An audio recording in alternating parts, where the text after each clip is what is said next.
Hogan here, VIP Boxing, down in, you told me it's Bootle, but I'd say this is Aintree at Hangar Boxing with new signing, Joe O'Connor. Yeah, you're down in Aintree, aren't you? We say postcode Bootle, Aintree, yeah. Well, the race course is just over the road, isn't it? Yeah, well, the other side, depends either or, like that side I'd class more as Aintree. Yeah, well, anyway, but I've enjoyed myself down here today. Met up with you and your coach, Lee Boyce. It was really good this because it's your first adventure into the programme. Obviously you're going to be making your debut, we're not sure when, but we hope before the end of the year. Yeah. And this is going to be Lee's first venture on the opposite side of the ropes, because he used to be a fighter himself, but now you're his first active fighter going into the pro game. Yeah, it's been a weird one meeting up with Lee.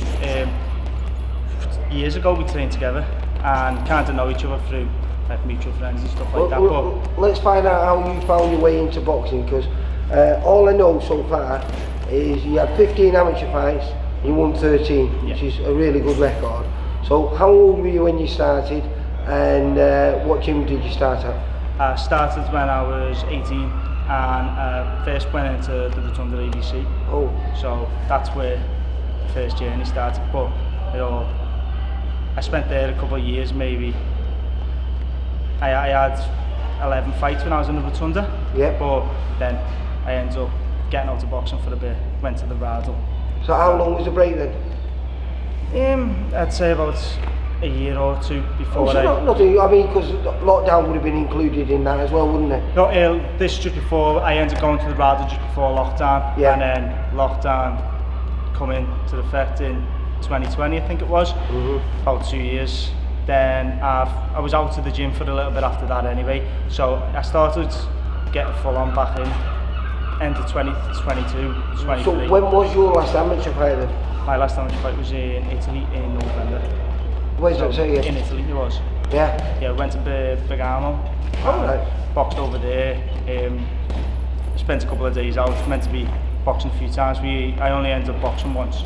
But yeah, it's a good experience and looking forward to getting in. And that was for the Rydal then? Yeah, the Rydal was. With Lee Butler. I haven't. Probably Rod Butler. Yeah. Great guy. But yeah, I've spent a few years in around Robbie, so.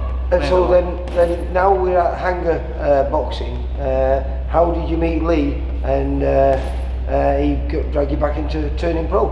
And was it you asking him, or how did it come about? No, what it was, Lee approached me. We bumped into each other outside, so he was telling me a little bit about himself, but I've always knew of Lee because I've known Lee through Brian. I've trained with him myself. So we trained in Scotties for a bit with Lee, Brian. Scotty Hamilton? Yeah.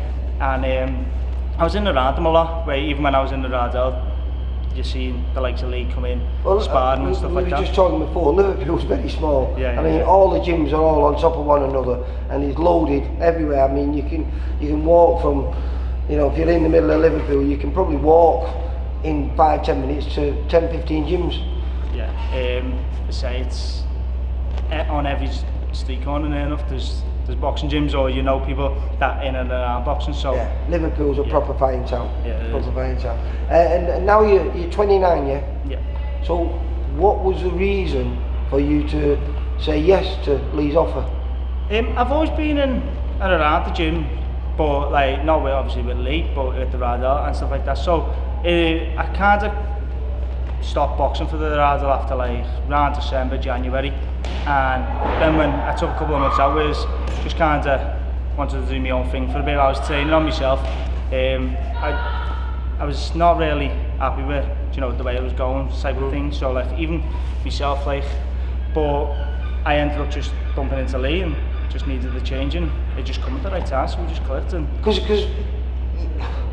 they always say, when you're on your way out, it's the things that you don't do that you regret. Yeah. Is this would have been one of those things that you would have regretted?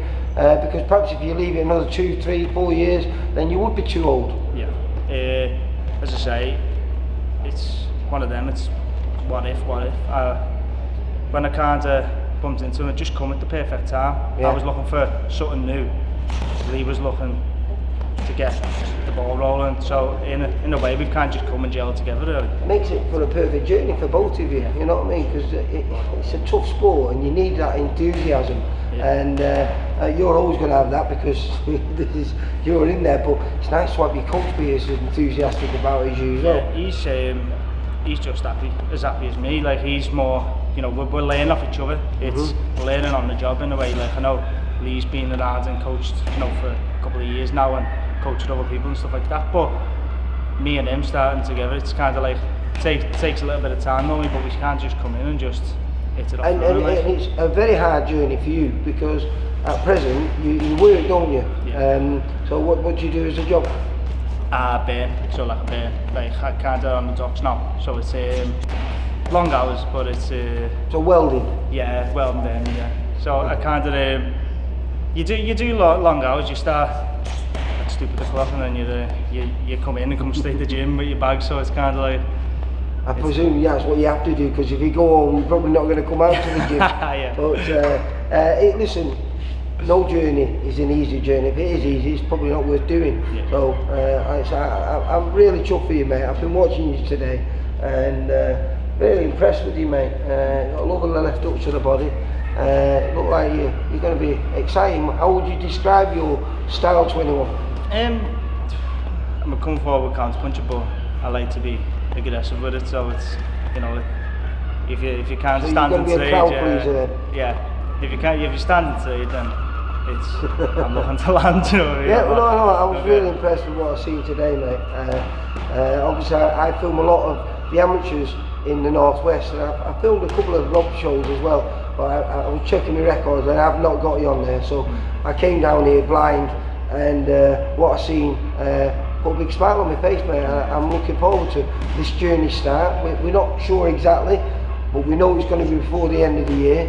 And if it all goes to plan, we'll our interview, post-fight interview, be saying 1-0 to you.